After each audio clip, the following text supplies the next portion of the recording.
Bonjour et bienvenue dans votre nouvelle capsule d'encouragement Saisis la victoire. Prenez ces 5 minutes pour booster votre journée. Aujourd'hui, nous poursuivons le thème La force du vent ou quand le vent souffle fort. Une tempête extérieure peut produire une tempête intérieure, souvent plus destructrice que les circonstances qui ont produit cette tempête intérieure. En d'autres termes, une tempête intérieure crée de nouvelles circonstances extérieures qui sont souvent plus délétères. Et je le vois, nombre de personnes guéries du Covid-19 présentent encore des symptômes mineurs à distance, même après 21 jours du début de l'infection. Alors lorsqu'ils viennent me voir, la première chose que je constate, c'est l'inquiétude. Ils sont en train de marcher vers la guérison, voire dans la guérison, mais la réapparition d'un symptôme ravive une nouvelle tempête. Et celle-ci n'est pas dans le corps, elle est dans l'âme. Voici un exemple. En plein milieu d'une tempête, Jésus vient à la rencontre de ses disciples en marchant sur l'eau. Inspiré, l'un de ses disciples, Pierre, lui demande de lui permettre de le rejoindre sur l'eau. Presque arrivé au bout, vers Jésus, Pierre est saisi d'effroi, car, voyant que le vent était fort, il eut peur, et, comme il commençait à s'enfoncer, il s'écria « Seigneur, sauve-moi !» J'aimerais souligner ici l'expression « voyant que le vent était fort ». Pierre était en train de marcher sur la circonstance inquiétante de la tempête.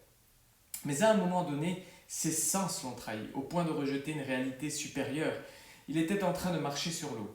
Mais lorsqu'il a vu la force du vent, il eut peur. Cette force ne l'avait-il pas déjà constatée? Alors laissez-moi vous donner une autre analogie pour nous aider à comprendre. Dans une voiture, le seul moyen de lui intimer la direction à suivre, c'est le volant. Il peut arriver dramatiquement que ce volant, cette direction, ce système de direction cède. C'est très angoissant pour le conducteur, mais au-delà de l'angoisse du conducteur, c'est extrêmement dangereux pour le conducteur et également pour l'entourage. Alors considérons un élément important de cette analogie. Ce qui nous pose problème ici, c'est le drame de l'accident. Mais il n'est pas la source du problème. Le problème ne vient pas de l'accident, il vient de la perte de la direction. L'accident est la conséquence du vrai problème.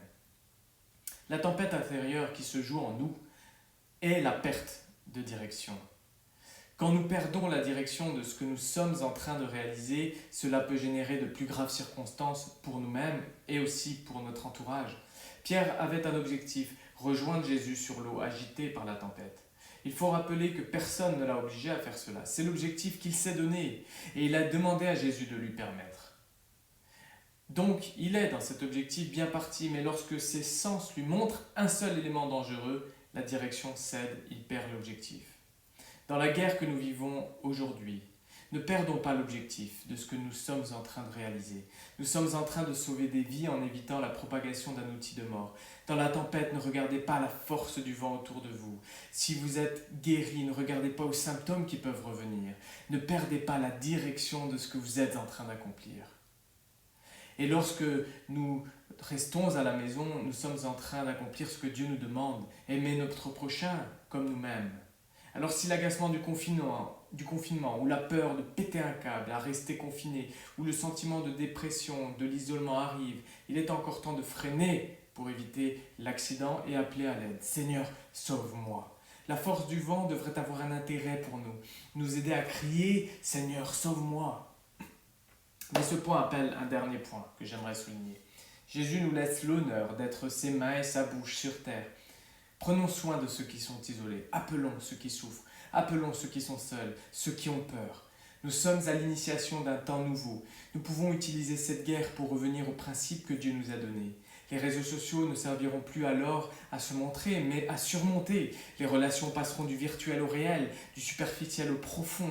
Nous pourrons découvrir qu'au-delà du domaine matériel, il existe une vraie dimension spirituelle.